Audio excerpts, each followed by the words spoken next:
नमस्कार, जोहार, आप सभी का स्वागत है एक बार फिर से झारखंड की तमाम बड़ी खबरों के साथ जो कि सुबह के समाचार के साथ आ रही है। कराची जर्मनी पहुंची महिला हॉकी टीम का इस अंदाज में हुआ स्वागत। बता कि झारखंड की राजधानी रांची में आयोजित होने वाली FIH हॉकी ओलंपिक क्वालिफायर्स रांची 2024 के लिए टीमों का आना शुरू हो चुका है। शनिवार की रात को जर्मनी वुमेन्स हॉकी टीम खिलाड़ी यहाँ उनका स्वागत झारखंडी संस्कृति के रूप किया गया है। झारखंड की महिलाओं स्वागत नृत्य में मेहमान खिलाड़ी इस कदर अभिभूत हो गई कि वे भी उनके साथ नाचने लगी। जर्मनी खिलाड़ियों ने कहा कि वह पूरे दम खम के साथ रांची में खेलेंगी। उनका एकमात्र उद्देश्य पेरिस ओलंपिक के लिए क्वालिफाई करना है। कप्तान निंग नॉलेज के नेतृत्व में रांची पहुंची विश्व की नंबर 5 टीम जर्मनी को पूल ए में रखा गया है। यह टीम अपना पहला मैच जनवरी को जीली के खिलाफ अपना पहला मैच खेलेंगी। झारखंड के लिए खुशखबरी की बात है कि झारखंड में सबसे बड़े मेले में खादी कपड़ों पर मिलेगा बम्पर डिस्काउंट। हेमंत सोरेन करेंगे उद्घाटन।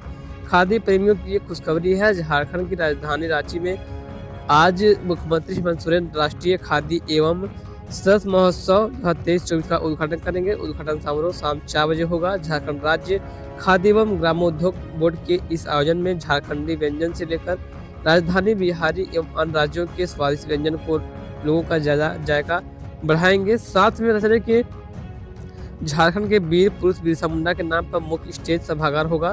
तो महात्मा गांधी की जीवनी पर आधारित गांधी संग्रहालय भी होगा। मौसम में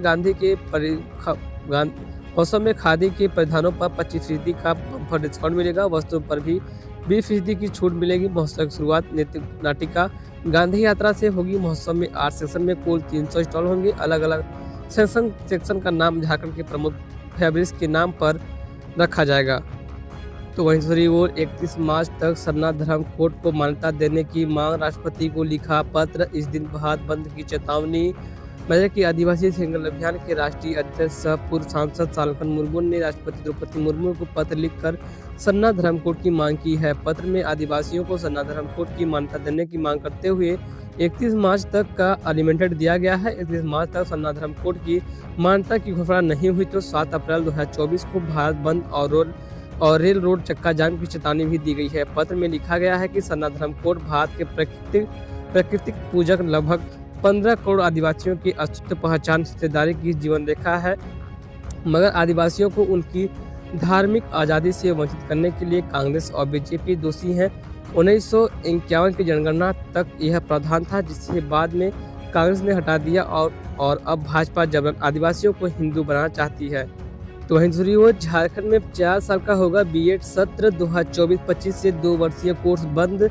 नए शैक्षणिक सत्र से बीएड 4 साल का होगा, क्योंकि शैक्षणिक सत्र 2024 और 25 से 2 वर्षीय बीएड कोर्स बंद कर दिया गया है। National council for teacher education यानी कि NCT ने नोटिस जारी कर कहा है कि सत्र 2024 और 25 से 2 वर्षीय बीएड कोर्स की मंजूरी नहीं दी जाएगी। ऐसा नई शिक्षा नीति लागू होने के कारण किया गया है। वहीं 4 वर्षीय बीएड कोर्स में BA, BEd, BSc, BEd तथा BCom BEd का नाम भी बदल दिया गया है। अब इसका नाम इंटीग्रेटेड टीचर एजुकेशन प्रोग्राम रखा गया है। NCT ने निर्देश के आलोक में सामाजिक न्याय और अधिकारिता मंत्रालय ने भी अधिसूचना जारी कर दी है। इसमें कहा गया है कि NCT ने 2 वर्षीय बीएड कोर्स बंद करने का फैसला किया है। सत्र 2024-25 से 2 वर्षीय कोर्स चलाने के लिए नई मंजूरी नहीं देने का फैसला किया है। 4 वर्षीय कोर्स चलाने के लिए NCT ने नया प्रशिक्षण कार्यक्रम तैयार कर रखा है, जो प्रक्रियाधीन है। जो भी संस्थान, कॉलेज, विश्वविद्यालय 4 वर्षीय बीएड कोर्स चलाने की इच्छा रखते हैं, वे NCT द्वारा ऑनलाइन पोर्टल खोलने के बाद अगले शैक्षणिक सत्र के लिए नए सिरे से आवेदन कर सकते हैं। इस कोर्स में इंटरमीडिएट उत्तीर्ण विद्यार्थी नामांकन ले सकेंगे। मधुपुर रांची एक्सप्रेस की ओर सांसद निशिकांत दुबे ने दिखाई हरी झंडी, किया रवाना।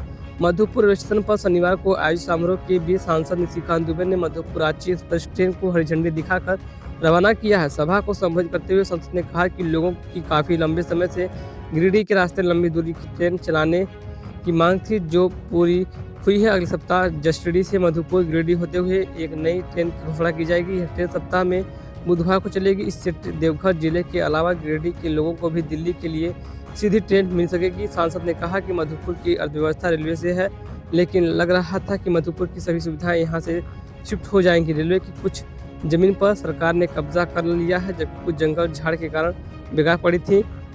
नरेंद्र मोदी के प्रधानमंत्री बनने के बाद मधुपुर सहित जनसंता प्रखंड के विकास का उन्होंने प्रयास किया। तो सूर्यो प्रधानमंत्री नरेंद्र मोदी 13 जनवरी को आ सकते हैं धनबाद। चले कि प्रधानमंत्री नरेंद्र मोदी 13 जनवरी को धनबाद का आ सकते हैं। सूत्रों के अनुसार इस दिन प्रधानमंत्री को धनबाद के सिंदरी स्थित उर्वरक कारखाना हर का उद्घाटन करेंगे। बता दें कि सिंदरी में स्थित उर्वरक कारखाना 31 दिसंबर 2002 को बंद हो गया था। बाद में यहाँ गैस आधारित उर्वरक कारखाने का निर्माण कराया गया है। गुमला के आदिम जनजाति लोगों से 15 को करेंगे बात।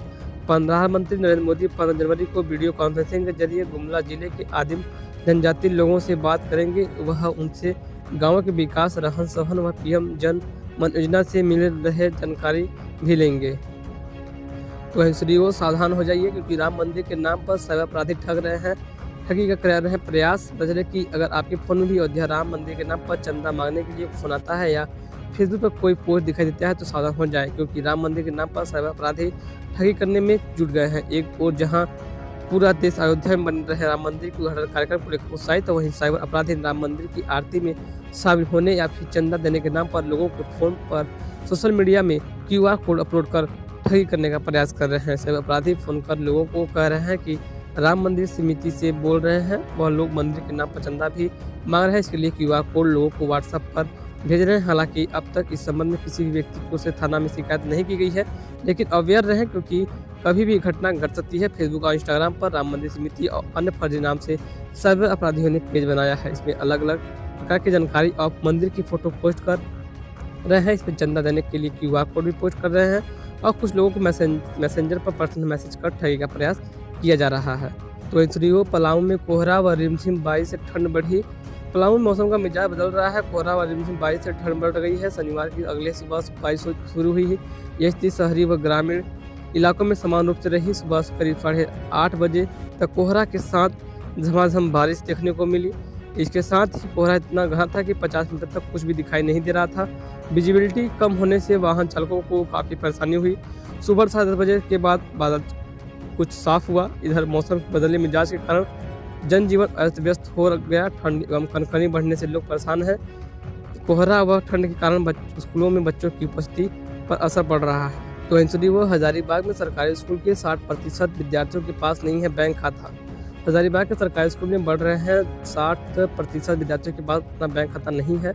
सत्र 2023-24 में 1,50,479 विद्यार्थियों को ड्रेस, जूता, मोजा और स्वेटर स्वयं सहायता समूह से खरीदारी कर वितरण किया गया है। इस पर कुल 9,02,87,400 रुपये खर्च हो रहा है। 1 से 8वीं के विद्यार्थियों को 2 सेट पेंट शर्ट, लड़कियों को सलवार सूट, सभी को एक साथ जोड़ी जूता, मोजा एवं स्वेटर मिल रहा है। विद्यार्थियों को ड्रेस, जूता, मोजा और स्वेटर देने में से 1 से 5 के लिए प्रति विद्यार्थियों पर 600 व कक्षा 6 से 8वीं के लिए प्रति विद्यार्थियों पर 760 रुपये सरकार खर्च कर रही है। तो एनसीडीओ लो विजिबिलिटी के कारण देवघर की सभी फ्लाइटें रद्द कर दी गई हैं। देवघर एयरपोर्ट से शनिवार को देश के अलग अलग हिस्सों को जाने वाली सभी फ्लाइटें रद्द कर रही हैं। सभी फ्लाइटों को लो विजिबिलिटी के कारण रद्द किया गया है। जानकारी देवघर एयरपोर्ट के ADC इंचार्ज प्रवीण कुमार ने दी।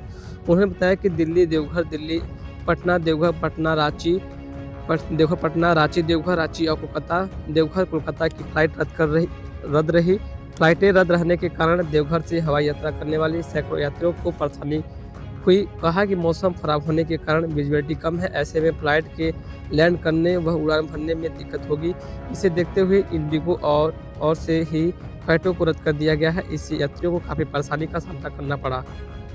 तो वहीं झारखंड में आदिवासी विरोधी नीतियों के खिलाफ चारकों की एकता महारैली। भाजपा RSS की आदिवासी विरोधी नीतियों और आदिवासी समुदाय को आपस में लड़ाने के षड्यंत्र के खिलाफ आदिवासी एकता महारैली की 4 फरवरी को मोहराबादी मैदान में होगी। यह जानकारी संयोजक लक्ष्मी नारायण मुंडा, शिवा कच्छप, दिनेश मुंडा व डब्लू मुंडा के करमटोली स्थित केंद्रीय धुमकुड़िया में दी गई। उन्होंने कहा कि आदिवासियों पर चौतरफा हमले हो रहे हैं। आदिवासी समुदाय को धर्म, जाति और समुदाय के नाम पर आपस में लड़ाने की कोशिश हो रही है। आदिवासियों के खिलाफ यह हमले जमीनी स्तर पर कारपोरेटेड, औद्योगिक, पूंजीपति वर्ग, संपूर्ण समती ताकतों, जागीर जातीय गिरोह, अपराधियों, गुटों और जमीन माफिया द्वारा लगातार हो रहे हैं। उन्होंने कहा कि ऐसे में आदिवासी समुदाय के लोगों की चट्टानी एकता की जरूरत है। इसी उद्देश्यों को लेकर आदिवासी एकता महारैली आयोजित की गई है। इसकी तैयारी को लेकर 31 संसदीय संयोजक समिति बनाई गई है। आयोजन समिति के सदस्य झारखंड के सभी जिलों आदिवासी समुदायों के लोगों तक पहुंचकर आदिवासियों के खिलाफ किए जा रहे षड्यंत्र के बारे में